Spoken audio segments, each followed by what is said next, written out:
Berarti dari awal, apakah kita memang diciptakan gampang tersesat? Bukan begitu, teman-teman.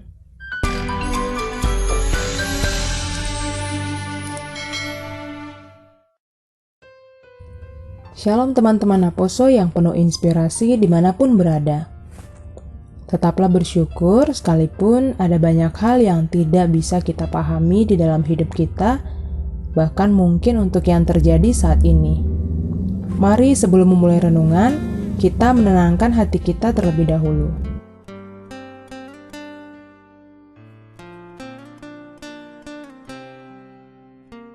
Kita satukan hati kita berdoa. Tuhan Yesus, terima kasih untuk hari yang Kau berikan kepada kami, dan terima kasih untuk penyertaan-Mu yang tak pernah lepas dari hidup kami. Berkati hati dan pikiran kami, agar kami mampu memahami firman-Mu, serta melaksanakannya di dalam hidup kami. Amin. Tema renungan kita hari ini adalah Tuhan Gembala yang Baik. Nah, kita akan membaca dari Mazmur 23 ayat 1 sampai dengan ayat yang ke-6. Aku akan membacakan bagi kita semua. Tuhan gembalaku yang baik. Tuhan adalah gembalaku, takkan kekurangan aku. Ia membaringkan aku di padang yang berumput hijau. Ia membimbing aku ke air yang tenang. Ia menyegarkan jiwaku, Ia menuntun aku di jalan yang benar, oleh karena namanya. Sekalipun aku berjalan dalam lembah kekelaman, aku tidak takut bahaya, sebab Engkau besertaku. Gadamu dan tongkatmu itulah yang menghibur aku. Engkau menyediakan hidangan bagiku di hadapan lawanku. Engkau mengurapi kepalaku dengan minyak, pialaku penuh melimpah. Kebajikan dan kemurahan belaka akan mengikuti aku seumur hidupku, dan aku akan diam dalam rumah Tuhan sepanjang masa. Teman-teman, kata gembala ini diartikan sebagai pemelihara, penuntun, dan juga pelindung atau penjaga. Nah, ayat yang tadi telah kita baca, dikatakan kalau Tuhan adalah gembala yang baik. Dia adalah pemelihara yang baik, penuntun yang baik. Kenapa baik? Karena Dia tidak hanya menuntun, tapi Dia juga memberikan nyawanya kepada kita, para dombanya. Kenapa kita diumpamakan seperti domba? Karena kelemahan seekor domba adalah domba mudah sekali tersesat, seperti kita, manusia. Apakah itu kita disesatkan atau sengaja menyesatkan diri?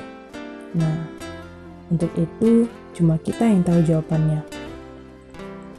Kenapa domba suka tersesat?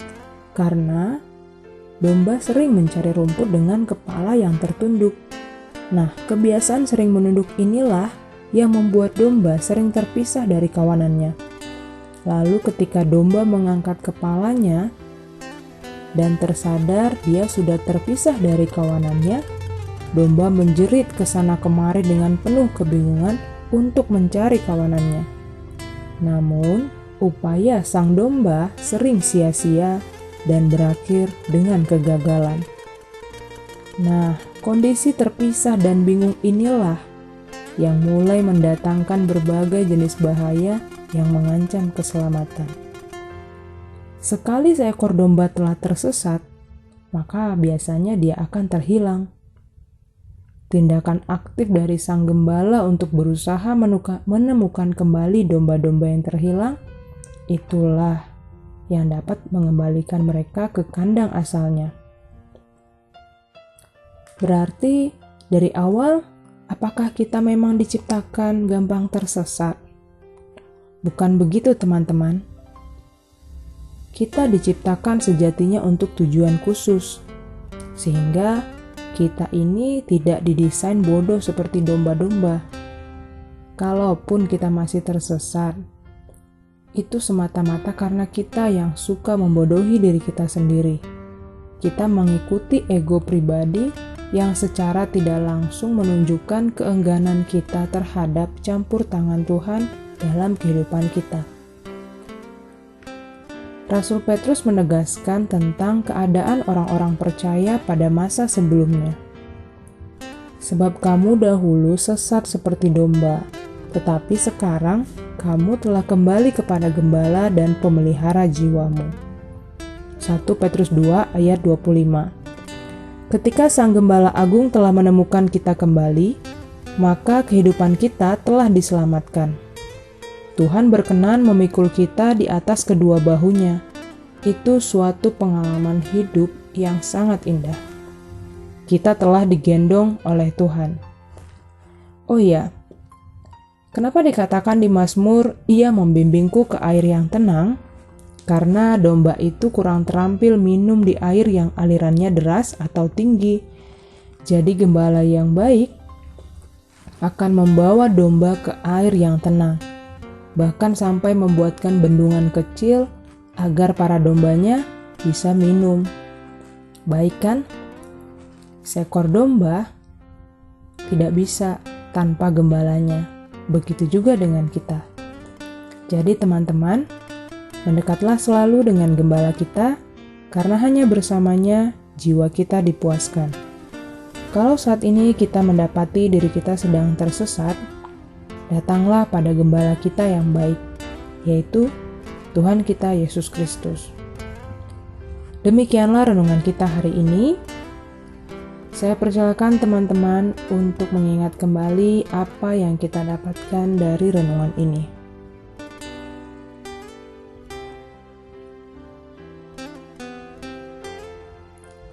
Mari kita bersatu di dalam doa.